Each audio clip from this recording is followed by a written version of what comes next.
Hello, and welcome to Chapter 13 of Where the Red Fern Grows. A little bit of warning with this chapter. There is gore at the end of it, there is swearing during it. Some really horrible things happen in this chapter. I've got my coon skin next to me, Woodrow. He's ready to keep me company.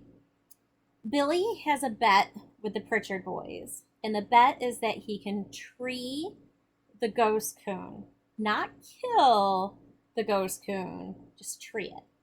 So the bet's for $2, and Grandpa's the one that wanted to make the bet because the boys annoyed him and got his blood boiling, and he needed to do something about it. So they are hot on the trail of this Ghost Coon, and that's where chapter 12 ends.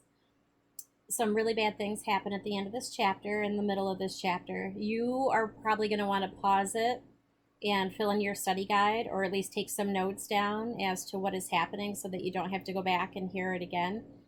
I recommend not eating while you're watching this. I recommend not eating right after you watch this. It's that gross. So, and again, it's sad. And when you're watching this, think about what I've taught you this year about empathy. So, even though these boys are mean and terrible and bad news, and still have feeling for them, they're human and they're going through something awful. So, try to have empathy for them for what they're going through. So I don't want to spoil anything, but just kind of keep empathy in mind, and you'll know when the event happens. It's no secret. So here we go. Chapter 13 of Where the Red Fern Grows. Coming up to the tree, I could see it was a huge bur oak. It wasn't tall, it was just the opposite, rather low and squatty. The top was a thick mass of large limbs, and it hadn't shed all of its leaves yet. It stood by itself in an old field. There were no other trees within 50 yards of it. About 15 feet to the left were the remains of a barbed wire fence, an old gate hung by one rusty hinge from a large corner post. I could tell that at one time a house had stood close by. Reuben saw me looking around. A long time ago, some Indians lived here and farmed these fields, he said. I walked around the tree, looking for the coon, but could see very little in the dark shadows. Ain't no use to look, Reuben said. He won't be there. Rainey spoke up. This ain't the first time we've been in this tree, he said. Reuben told Rainey to shut up. You talk too much, he said. In a whining voice, Rainey said, Reuben, you know the coon ain't in that tree. Make him pay off and let's go home. I'm getting tired. I told Reuben I was going to climb the tree. Go ahead, he said. It won't do you any good. The tree was easy to climb. I looked all over it, on each limb and in every dark place. I looked for a hollow. The ghost coon wasn't there. I climbed back, scolded old Dan to stop his loud bawling, and looked for little Anne. I saw her far up on the old fence row, sniffing and running here and there. I knew the ghost coon had pulled a real trick, but I couldn't figure out what it was. Little Anne had never yet barked treed. I knew if the coon was in the tree, she wouldn't still be searching for a trail. Old Dan started working again. My dogs covered the fields. They circled and circled. They ran up and down, the barbed wire fence on both sides. I knew the ghost coon hadn't walked the barbed wire. Ghost or no ghost, he couldn't do that. I walked over to the old gate and looked around. I sat down and stared up into the tree. Little Anne came to me. Old Dan, giving up his search, came back to the tree and bawled a couple of times. I scolded him again. Reuben came over. Leering at me, he said, You give up? I didn't answer. Little Anne once again started searching for the lost trail. Old Dan went to help her. Rainey said, I told you couldn't tree the ghost coon. Why don't you pay off so we can go home? I told him I hadn't given up. My dogs were still hunting. When they gave up, I would too. Reuben said, Well, we're not going to stay here all night. Looking back at the tree, I thought perhaps I had overlooked something. I told Reuben I was going to climb it again. He laughed. Go ahead. Won't do you any good. You climbed it once. Ain't you satisfied? No, I'm not satisfied, I said. I just don't believe in ghost coons. Reuben said, I don't believe in ghosts either, but facts are facts. To tell you the truth, I've climbed that tree a dozen times, and there just ain't no place in it for a coon to hide. Rainey spoke up. Our old bluehound has treated the ghost coon in this tree more times than one. Maybe you two don't believe in ghosts, but I do. Why don't you pay off so we can get away from here? I'll climb it one more time, I said. If I can't find him, I'll pay off. Climbing up again, I searched and searched. When I got through, I knew the ghost coon wasn't in that tree. When I came down, I saw my dogs had given up. They took the last resistance out of me. I knew if they couldn't find the ghost coon, I couldn't. Digging the two $1 bills out of my pocket, I walked over to Reuben. Little Ann was by my side. I handed my money over, saying, Well, you won it fair and square. With a grin on his face, Reuben took my money. He said, I bet this will break your old grandpa's heart. I didn't reply. Reaching down, I caught little Ann's head in my hands. Looking into her warm, friendly eyes, I said, It's all right, little girl. We haven't given up yet. We'll come back. We may never catch the ghost coon, but we're running until he leaves the country.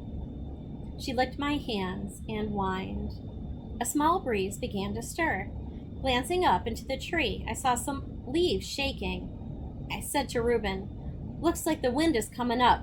It may blow up a storm. We better be heading for home. Just as I turned, I saw little Ann throw up her head and whine. Her body grew stiff and taut. I watched her. She was testing the wind. I knew she had scented something in the breeze. Stiff-legged, head high in the air, she started walking toward the tree. Almost there, she turned back and stopped. I knew she had caught the scent, but I could only catch it when the breeze came. Looking at Rainey, I said, I haven't lost that $2 yet. Another breeze drifted out of the river bottoms. Little Ann caught the scent again. Slowly, she walked straight to the large gatepost, reared up on it with her front feet, and bawled the most beautiful tree bark I had ever heard in my life. Old Dan, not understanding why little Ann was bawling, stood and looked. He walked over to the post, reared up on it, and sniffed. Then, raising his head, he shook the dead leaves in the bur oak tree with his deep voice. I looked at Rainey. Laughing, I said, There's your ghost coon. Now what do you think of my dogs? For once, he made no reply. Going over to the post, I saw it was a large black locust, put there many years ago to hang the gate. Looking up at the tree, I saw how the ghost coon had pulled his trick. One large, long limb ran out and hung directly over the gate. It was a drop of a good 12 feet from the branch to the top of the gate post, but I knew we weren't after an ordinary coon. This was a ghost coon. I said to Reuben, Boost me up, and I'll see if the post is hollow. After breaking off a long Jimson weed to use as a prod, I got up on Reuben's shoulders, and he raised me up. The post was hollow. Not knowing how far down the hole went, I started the switch down. About halfway, I felt something soft. I gave it a hard jab. I heard him coming. He boiled out right into my face. I let go of everything. Hitting the ground, I rolled over on my back and looked up. For a split second, the ghost coon stayed at the top of the post. And then he jumped, and my dogs were on him the instant he hit the ground. The fight was on. I knew that the coon didn't have a chance as he wasn't in the waters of the river. He didn't give up easily, though, as he was on dry land. He was fighting for his life, and a good account he gave. He fought his way to freedom and made it back to the bur oak tree. He was a good 6 feet up the side when old Dan, leaping high in the air, caught him and pulled him back down. At the foot of the tree, the fight went on. Again, the ghost coon fought his way free. This time, he made it and disappeared in the dark shadows of the tree. Old Dan was furious. Never before had I seen a coon get away from him. I told Reuben I would climb up and run him out.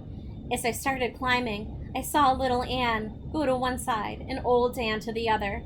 My dogs would never stay together when they had treed a coon, so that anyway he had left the tree, he was met by one of them. About halfway up, far out on a limb, I found the ghost coon. As I started toward him, my dog stopped bawling. I heard something I had heard many times. The sound was like the cry of a small baby. It was the cry of a ring-tailed coon when he knows it's the end of the trail. I never liked to hear this cry, but it was all in the game. The hunter and the hunted. As I sat there on the limb, looking at the old fellow, he cried again. Something came over me. I didn't want to kill him.